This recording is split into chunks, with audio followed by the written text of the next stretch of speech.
I want to start with telling you about its brand story. So this brand, Rawray, initially is just a DIY project by a Chinese YouTuber called Mu Yuzuo, which in English translates to wooden fish.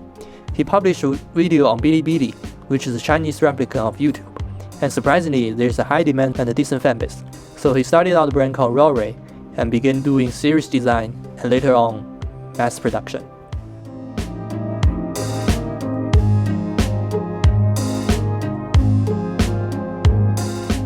The light comes with a soft bag with very good quality, pretty comparable to Aperture's bag. Inside you'll find stripped 2 cables, 1 controller, and 1 light. That's it, no other user menu or remote control, and etc.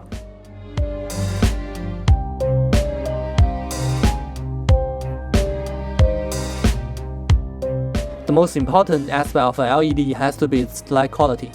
Rawray is advertised to have a CI of 96, R9 of 97, and TLC of 95. Now I think the Aperture marks their 300D a TLC of 96, but there's really not much of a difference.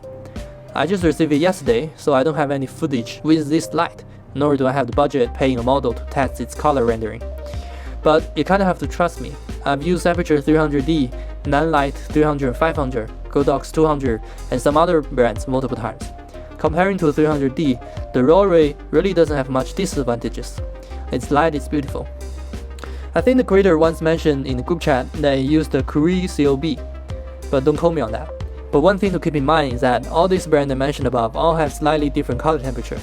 In this case, the Rawray 300 is on the warm side, so I would recommend investing in one brand and stick to it.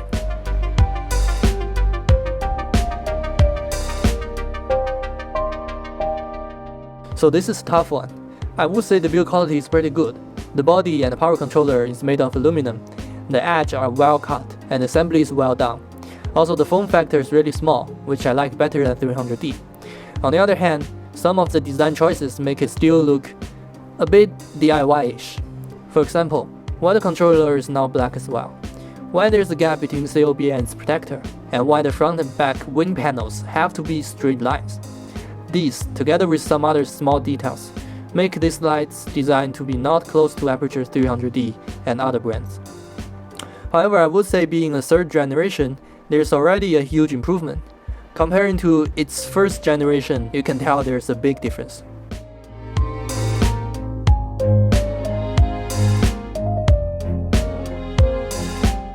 This is the part where a small brand like Rawray shows its disadvantages.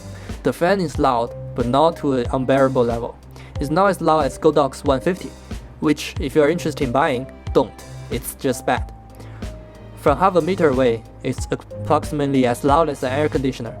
Usually with 300-watt light, you're not gonna put it very close to the subject or mic. But if you're really into serious narrative work, very serious narrative work, you might want to double your budget. The control box is fine. You can adjust the intensity from 10 to 100% pretty linearly, and there's no marks. Other features, it's just lacking. No phone app control, no remotes, no LCD screen, no special effects, and no bicolor.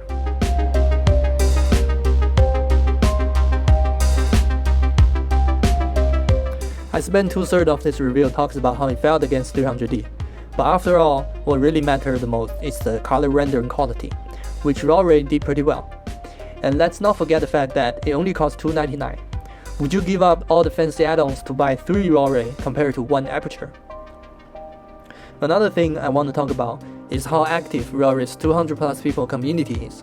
I'm among the first group of people that gets the 300, and there's already complaints about fan noises, and the creator have promised a quieter fan replacement later. So if you're watching this video a few weeks after its release, there's a pretty decent chance that the fan have already been replaced.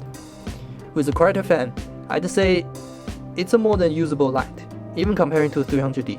I would recommend it 10 out of 10. So if you're interested, leave a comment, and I'll try to find a way for you to buy it from the US. By the way, there's also a Rawray 150, only for $119.